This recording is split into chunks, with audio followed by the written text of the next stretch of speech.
Le Fix Dramione apresenta Vicky Weasley. Aleluia. Abril. Capítulo 15.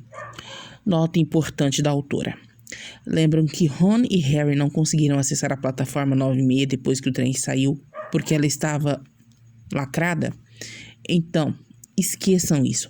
A plataforma não é exclusividade do Expresso de Hogwarts na mente da autora. Sabem, outros trens, outros destinos. Ela fica aberta para bruxos, só trouxas que não conseguem atravessá-la. E agora fiquem com o capítulo. O 12 vinha abaixo do 23, à direita de um X. Uma linha abaixo dos números separava a multiplicação de seu produto. A ponta do lápis formou num traço cinza e claro um número 6, e então o 7. E os 2 novamente. 12 vezes 23 era 276. M acertara outra vez a multiplicação. Pegou a borracha e apagou a conta feita no canto do caderno. Fazia alguns anos que não conseguia fazer uma conta simples como aquela sem um lápis e uma calculadora na mão. Ponto para o tempo. Ao concluir Hogwarts, matemática parecia fácil perto de aritmancia ou runas antigas. Agora saberia identificar um símbolo fora de uso se trombasse com um. Mas precisava fazer uma multiplicação no papel. Sua filha provavelmente sabia mais sobre matemática que ela. Sorriu de leve. Em 5 anos, Amy seria obrigada a fazer essa mesma escolha. A tirar o espaço em sua memória reservado aos números para dar lugar aos feitiços, aos movimentos da varinha. Em 5 anos, Amy receberia a carta de Hogwarts e seria selecionada para uma das 4 casas.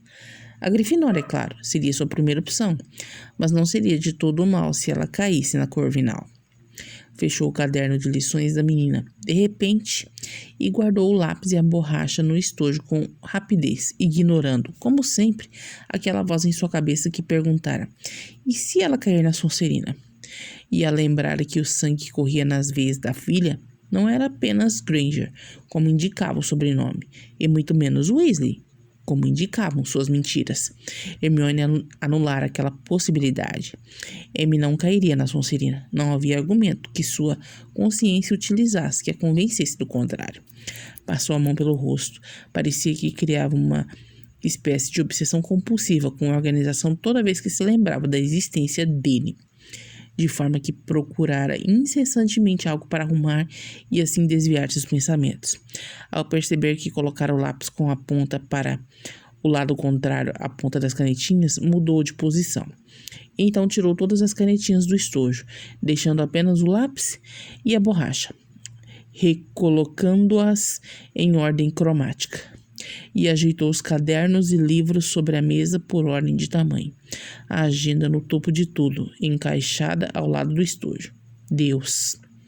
Olhou para o relógio de cuco pendurado acima da lareira elétrica. Era 10h15. Amy já estava dormindo há 55 minutos e ela poderia invejar a filha por causa disso. Não conseguia se lembrar da última vez que dormira tão cedo. Tentara por muitos anos. 6, se procurasse exatidão, mas após sucessivas falhas, resolvera que era mais fácil ficar acordada até não conseguir mais. Estava acostumada às escolhas mais fáceis e, sinceramente, gostava delas. Doíam menos. Não que a dor não estivesse presente, ela estava lá no fundo, naqueles minutos entre uma risada de Amy e outra, e não dava mais para acreditar que um dia não estaria. Mas era pouca, era melhor assim. A única coisa realmente complicada era encontrar o que fazer quando a casa estava silenciosa e a rua escura. E ela não sentia sono, costumava ler livros, evitava aqueles que pareciam contos de fada e possibilitavam os amores impossíveis. Os preferidos eram os romances policiais. Antes a faziam tentar desvendar os mistérios e acabavam preenchendo aquela parte de seu cérebro que costumava estar vazia. Às vezes, porém, estava inquieta demais para ler, e era nesses momentos que ela ia até o próprio quarto e ficava na ponta dos pés para tatear a prateleira sobre a televisão. O maço e o isqueiro ficavam ali porque Amy não alcançava e não enxergava, porque ela mesma não alcançava e enxergava. E essa era uma maneira de evitar que fizesse aquilo mais vezes do que devia. Uma maneira de evitar o vício. Expirou fundo e pensou, como pensava todas as vezes, que não podia mais continuar com isso, que a autora nunca funcionara e que não seria hoje que fumar. E ela evitava a palavra, procurando sinônimos em sua mente tão eloquente. A faria esquecer de alguma coisa na realidade. Só fazia com que ela se lembrasse de coisas que não podia lembrar. E esses pensamentos não a abandonavam, nem mesmo enquanto ela saía do quarto e da casa, apagando todas as luzes e se sentando na varanda. Demoraria 5 minutos ali, com o maço lacrado no chão ao seu lado. Era a primeira vez na semana, e o isqueiro vermelho entre os dedos. Nesses 5 minutos, os pensamentos ainda não a abandonariam, porque um dia Amy iria acordar e vê-la fazendo aquilo.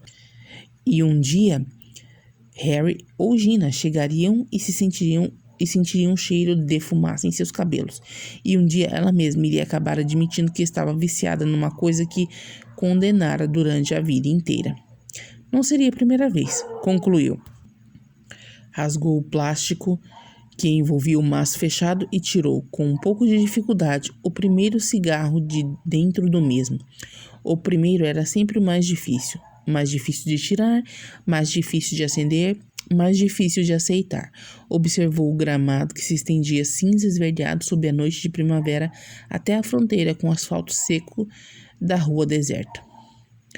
Whitby era uma cidade tranquila. Nem em sonho poderia sentar-se assim nas ruas de Londres sem temer por sua segurança. Escolher o melhor lugar para educar sua filha. Tinha certeza disso. E apesar de não gostar de ver Jean e ir ao cemitério ver Rony apenas nos fins de semana, Amy se adaptara fácil à nova vida. Na escola, fizera bons amigos, com quem sempre encontrava algo diferente para ocupar seu tempo. Hermione achava importante que uma criança tivesse como se divertir além das possibilidades de uma cidade grande, mas fazer o dever de casa à beira da praia, poder ir com os amigos para o parque, coisas simples que um dia ela perceberia que não tinha preço. Mas, às vezes, Hermione pensava que talvez a mudança fosse apenas mais uma maneira de fugir daquilo que não queria encarar nunca. Que todos os benefícios eram apenas uma desculpa, uma forma de mascarar a verdadeira razão. Queria que Amy ficasse o mais longe possível da possibilidade de encontrar seu pai. E quando Draco Malfoy vinha em sua mente, Hermione deixava de hesitar e prendia o cigarro entre os lábios, acendendo-o e tragando longamente, os olhos fechados. Fazia 6 anos que o espaço entre uma tragada e outra era o momento em que estava mais próxima de Draco Malfoy. Algumas vezes se perguntava se ele estaria fumando também, onde quer que estivesse. Se sentia o mesmo gosto que ela na boca. Se pensava nela quando fechava os olhos. Se depois de 6 anos ainda a amava. Se amaria a Amy. Harry lhe dera a opção de descobrir essas respostas, mas talvez os se fossem mais seguros. Fazia 6 anos que o espaço entre uma tragada e outra era o momento em que se arrependia de tudo. De absolutamente tudo. De todas as escolhas. Magia à matemática. Rony a Harry, menino que sobreviveu a você sabe quem, impulso e profissionalismo. Todas as escolhas que, se feitas de forma inversa, não a levariam àquele momento, não a levariam a se matar aos poucos enquanto tentava simular o cheiro dele em suas roupas. Fazia 6 anos que o espaço entre uma tragada e outra era o momento em que tentar excluí-lo de sua vida era completamente inútil, porque ele continuava impregnado em cada célula de pele e de carne em seu corpo. Abriu os olhos tão secos, tão úmidos. Uma brisa suave soprou, fazendo com que a fumaça que soprava pela boca se dissolvesse no ar da noite. Uma imagem bonita. Bateu 2 vezes no feltro, fazendo com que as cinzas caíssem no degrau inferior. Apoiou uma das mãos no joelho, deixando a brasa consumir mais alguns milímetros do cigarro. Encarou os pés dentro dos chinelos. Você sabia que isso mata? A voz invadiu seus ouvidos e acendeu todos os seus sentidos. Arregalou os olhos, voltando o rosto para frente. Piscou algumas vezes, imaginando que se cobrisse a íris com a pálpebra a imagem de Draco Malfoy. Ali, parada em sua frente, em Whitby. a menos de 2 metros de distância, fosse sumir. Fazia 6 anos que o espaço entre uma tragada e outra não mudava sua vida. Contornou o primeiro tijolo, o segundo, o terceiro, forçou o cimento com o indicador, depois com o indicador e o dedo médio, e com a mão inteira. Sentiu os músculos do braço direito contraírem. Engoliu a saliva amarga dentro da boca. Afastou-se. Há 2 meses fazia exatamente a mesma coisa. Acordava às 7 da manhã, tomava banho, escovava os dentes, preparava café. Acendia o primeiro cigarro, pegava a pasta com livros e cadernos. Trancava a casa, descia as escadas de 2 em 2 degraus, andava 1 quarteirão e meio até o ponto de ônibus. Acendia o segundo cigarro, fazia sinal para o ônibus 34214. Jogava o cigarro pela metade na calçada. Pagava o cobrador. Às vezes ia em pé, às vezes conseguia sentar. Até suas incertezas eram as mesmas.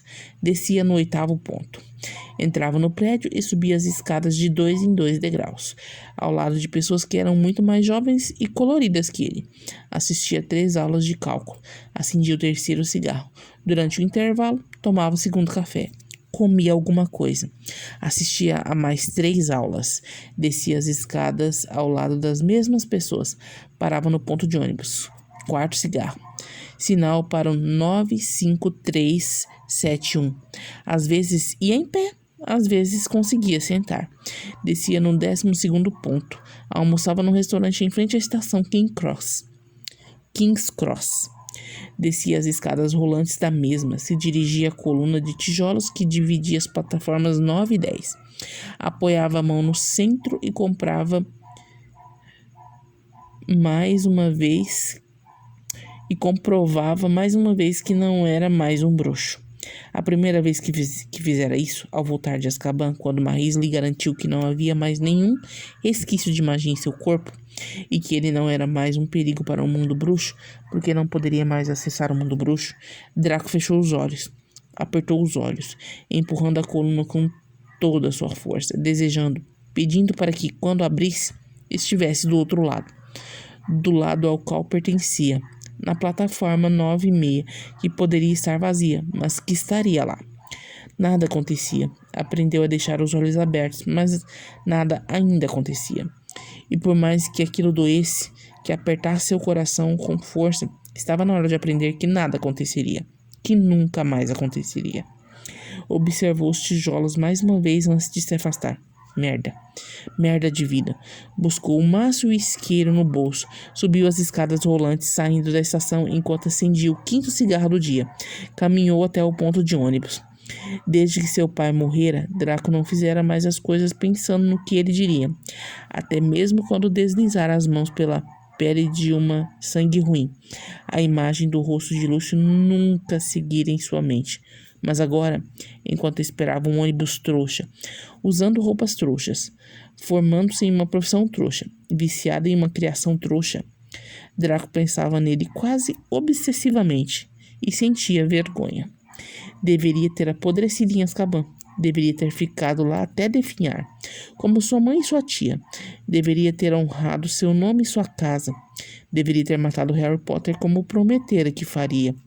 Estaria preso como um animal em um zoológico, sem perspectivas, numa rotina tão estafante quanto a que vivia hoje. Mas estaria entre bruxos. Seria um bruxo. Não poderia encostar nos tijolos da 9 e meia, mas teria certeza de que, se o fizesse, atravessaria o portal.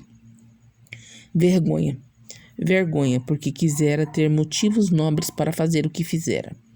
Amor. O motivo supremo. Aquilo se justifica todas as coisas. Mas, na verdade, esses motivos só encobriam o que realmente estava acontecendo. Ele estava com medo. Um covardezinho filho da puta. Com um medo gigante de ter que passar o resto da vida atrás das grades ao alcance de Hermione Granger. Medo de ser um brinquedo na mão daqueles que sempre odiara. E agira sob esse medo, e agora não tinha mais volta. Mas a volta em seu estômago não deixava que ele se esquecesse da vergonha. e nem a fumaça quente do cigarro conseguia eliminar aquele gosto de sua língua. Jogou o cigarro pela metade na calçada e sentiu vontade de vomitar. Isso acontecia todas as vezes ao sair da King's Cross e esperar 53464, que o levaria ao cemitério, onde estudaria em frente ao túmulo de Ronald Weasley. Mas hoje Draco sentia que vinha com mais força, que mergulhar em números num ambiente pacífico, porém doentio, não faria com que ele se esquecesse das coisas que precisava esquecer. Passou a ponta dos dedos gelados pelo rosto, sentindo a barba espetar sua pele. Sabia que estava desesperado. Aquilo era desesperador. Por mais que as coisas pudessem tomar novos rumos se aceitasse, ele não podia simplesmente aceitar. Deixou o 53464 passar. Estava na hora de mudar alguma coisa. Harry segurou a porta do elevador, esperando Hermione passar por ele. Tinha pequenos surtos de cavalheirismo de vez em quando. Se lembrava de Hermione reclamar disso para Rony, alegando que o Ruivo nunca seria tão educado quanto ele. Sorriu ao pensar nisso e seguiu a amiga. Ela retribuiu o sorriso, sem saber o que ele estava pensando. Não vai passar lá em casa para Virginia? Perguntou apenas para puxar alguma conversa. Era raro o elevador do Ministério estar assim, vazio, e ainda mais raro conversar com a amiga, já que no último ano 2 visitas ao ministério ou à sua casa estavam cada vez mais escassas. Ela poderia mandar Amy, mas não viria. Ela sempre arranjava desculpas para não sair de casa quando eles iam visitá-la. Trabalho demais, era a justificativa. Hermione encarou o espelho, ajeitando a franja castanha. Seus cabelos continuavam volumosos e cacheados, mas a franja estava lisa e caía na lateral de seu rosto, provavelmente efeito de alguma poção para cabelos, cuja receita fora recortada de uma ou outra edição do Semanário das Bruxas, que na adolescência ela fingia se recusar a comprar por ferir sua inteligência. Não vou conseguir, tenho mais 3 pacientes hoje e tenho que chegar em casa antes de Amy. Só passei aqui para almoçar com você mesmo. Ela encostou na parede revestida de madeira do elevador. Uma centena de memorandos entrou sobre suas cabeças quando pararam em um andar. Você tem que ir vê-la qualquer dia. A barriga já está assim. Ele sorriu, fazendo com as mãos um gesto que indicava uma barriga de grávida. Hermione riu, cruzando os braços na frente do corpo. Precisamos escolher os padrinhos. Vocês podiam chamar a Luna para a madrinha. Contato com criança é uma das coisas mais importantes do tratamento. Eu tenho certeza de que ela adoraria cuidar da pequenininha. É uma boa ideia, mesmo. Como ela está, por falar nisso? Hermione levou os olhos ao espelho rapidamente quando o elevador parou. Harry segurou a porta para que ela passasse primeiro. Mais uma vez, e ela esperou que ele saísse para começar a andar em direção à saída. Está tudo dando certo. Ela está sem sequelas visíveis. Tem um pouco de medo de contato físico e não dorme direito, mas aos poucos eu vou conseguir recuperá-la em 100%.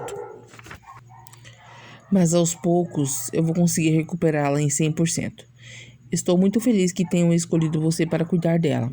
Sério, ela não poderia estar em mãos melhores, ele disse. Colocou as mãos nos bolsos das vestes quando pararam no feixe de sol que atravessava a porta de vidro que daria para o beco diagonal.